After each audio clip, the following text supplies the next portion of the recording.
예수님은 마지막 만찬을 하시면서 제자들의 발을 닦으셨습니다. 내가 선생이 되어 너희 발을 씻겨주었다.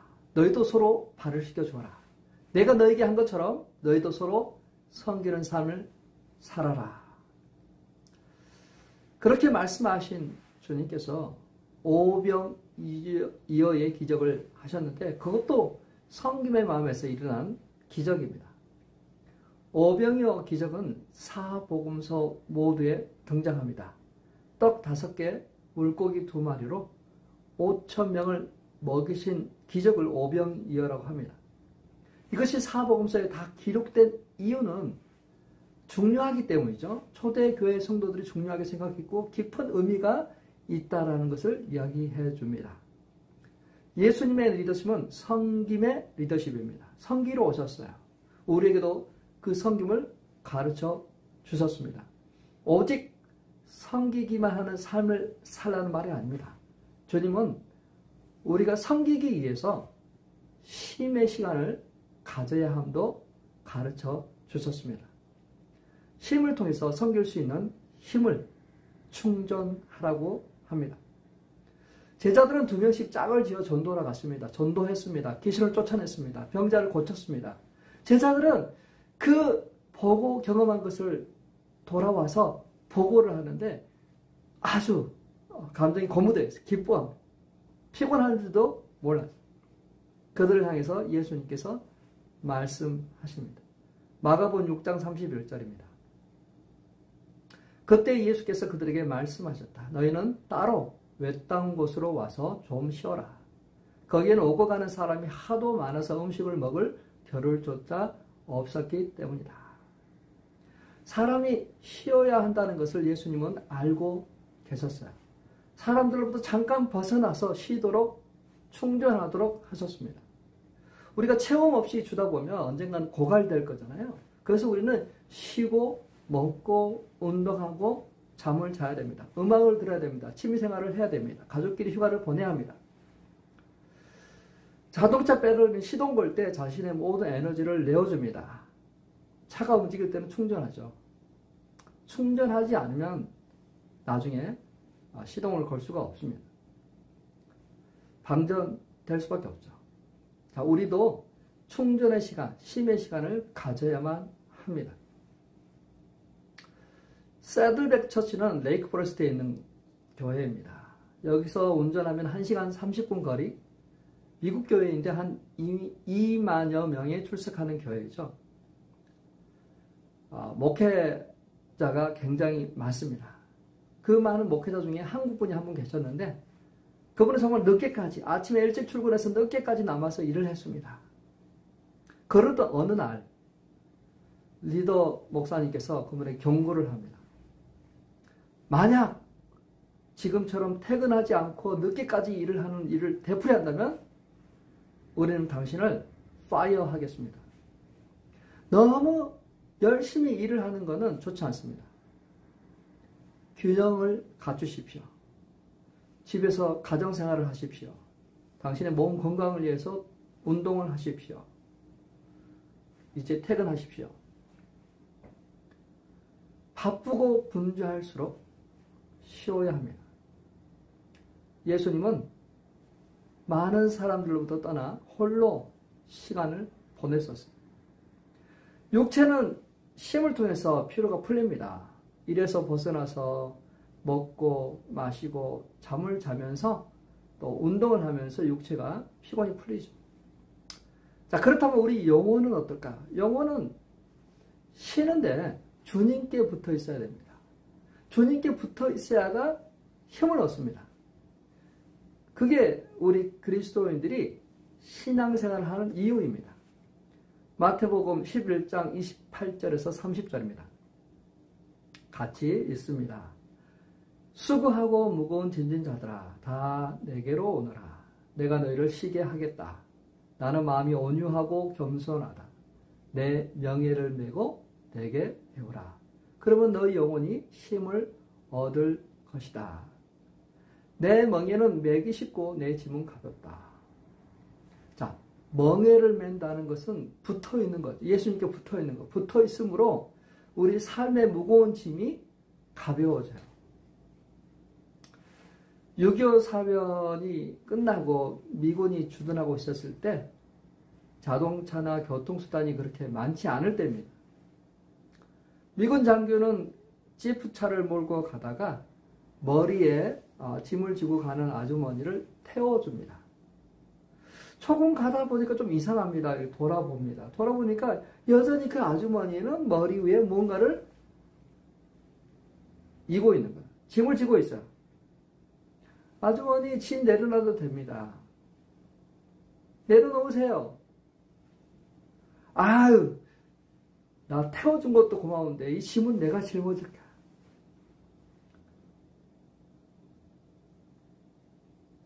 아니, 태워준 것보다 감사한데 이 짐을 내려놓을 수 없다는 거죠.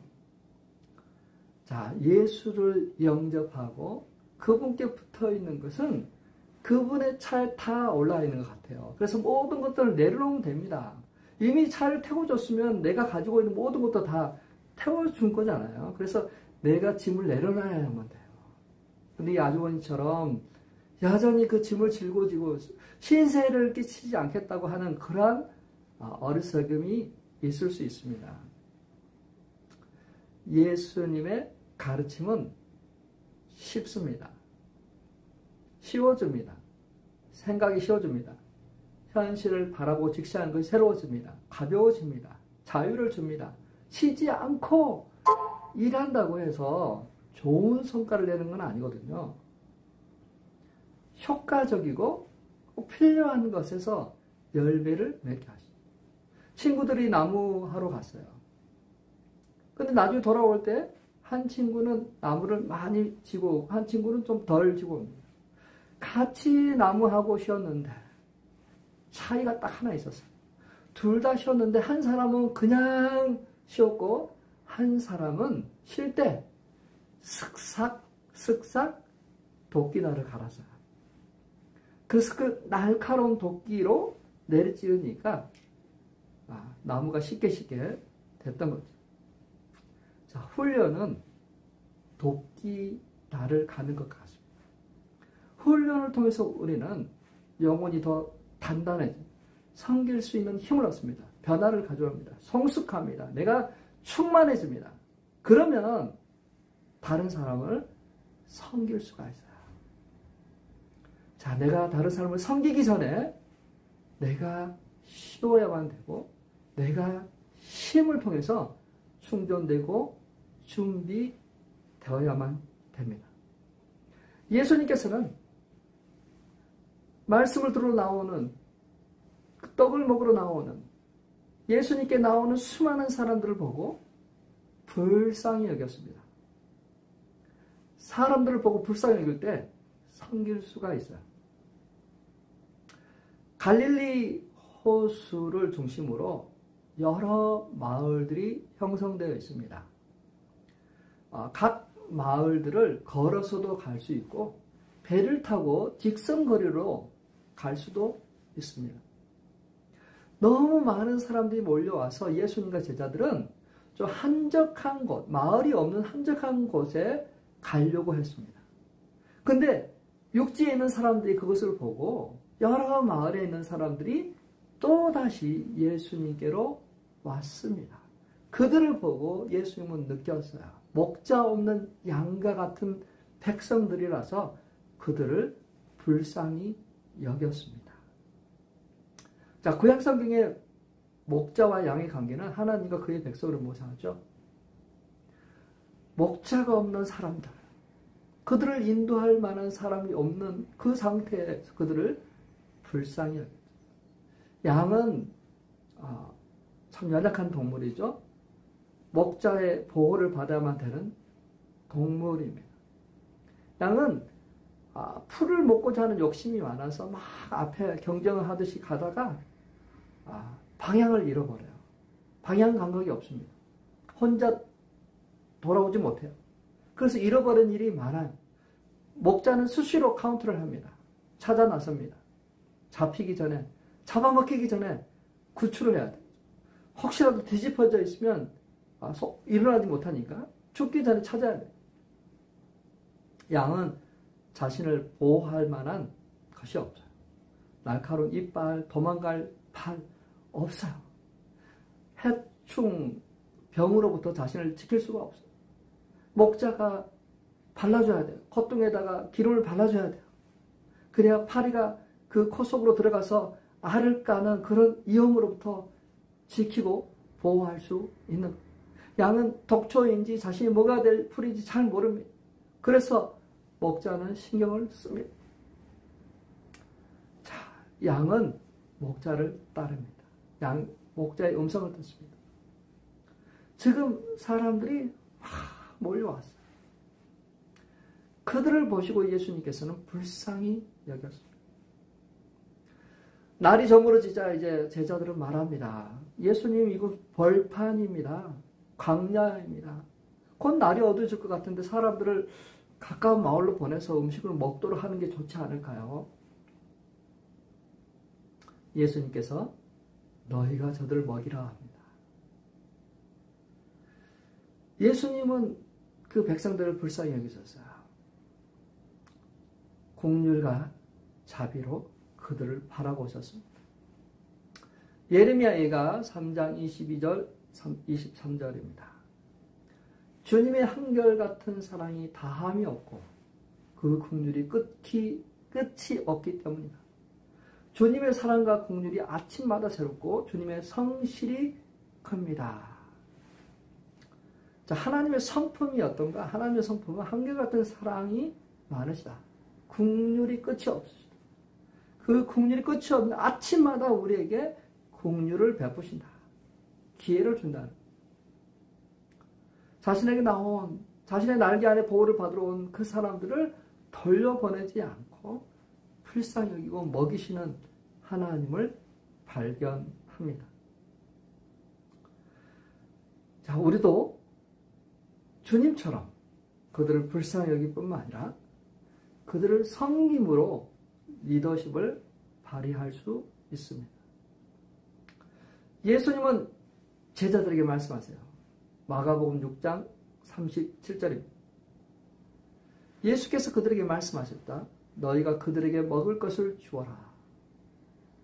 제자들이 그에게 말하였다. 그러면 우리가 가서 빵 200데나리오너치를 사다가 그들에게 먹이라는 말씀입니까? 제자들이 생각할 수 있는 유일한 방법은 사다가 먹이는 방법이에요. 근데 이 많은 사람을 먹이려면 200데나리온이 필요할 것 같은데요. 200데나리온은 얼마나 될까? 한 데나리온 노동자 하루 품삯, 노동자의 품삯 8개월치. 먹지 않고 그다로 먹었을 때 8개월치의 그 금액, 엄청나게 많은 금액이죠. 그래서 그들은 이야기한 거죠. 이건 불가능합니다. 안 됩니다. 저들이 느끼는 한계를 우리도 느낍니다. 재정적인 빈곤, 능력의 한계, 체력의 한계, 생각의 한계, 인적 자원이 없고 믿음이 없고 여유가 없습니다. 화면에 반겨야 될, 섬겨야 될 사람들은 저렇게 많은데 어떻게 합니까? 안 됩니다. 너무 많습니다. 근데 예수님께서 이 오병이의 기적을 통해서 우리에게 가르쳐 주시는 것이 있습니다. 소 한 마리를 먹을 수 있는 방법입니다. 소 한 마리를 어떻게 먹을 수 있을까요? 한 입씩 먹으면 돼요. 한 입씩. 욕심 부리지 말고 그 전체를 먹으려고 하지 말고 어느 한 파트에 한 입씩. 그러다 보면 시간은 좀 걸리겠지만 그걸 다 먹을 수 있겠죠. 예수님께서는 그걸 우리에게 가르쳐 주신 거예요. 저 전체를 보지 말고 우리에게 있는 그 사소한 것이지만 그 작은 것이 무엇이 있는지를 살펴보라. 너희가 가진 빵이 몇 개나 되는지 가서 알아봐라. 베드로의 동생 안드레가 대답합니다. 주님, 여기에 보리떡 5개, 물고기 2마리 있습니다. 근데 이것으로 무엇을 할 수 있습니까? 섬김의 장애물은 외부 환경이 아닙니다. 우리의 능력이 아닙니다. 진짜 장애물은 그 기회의 문을 닫아 놓는 거예요. 하느님 이거 갖고 뭘 하겠습니까? 그렇게 오픈하지 않는 마인드입니다. 하나님은 할 수 있어요. 우리가 가진 작은 거를 할 수 있어요. 또 5개 물고기 2마리 들었더니 5,000명이 먹었잖아요. 5,000명. 이 유대 풍습에 의하면 남자 여자 따로따로 모이기 때문에 남자들만 카운트한 거거든요. 그럼 여자들과 어린 아이들이 있다면 훨씬 더 많은 사람들이겠죠. 예. 근데 이 사람들이 다 먹고 남는 강주가 12강주를 들었어요. 아니 왜 남겨졌을까? 왜? 하나님은 풍성하게 공급하신다는 것을 가르쳐 주시는 거죠.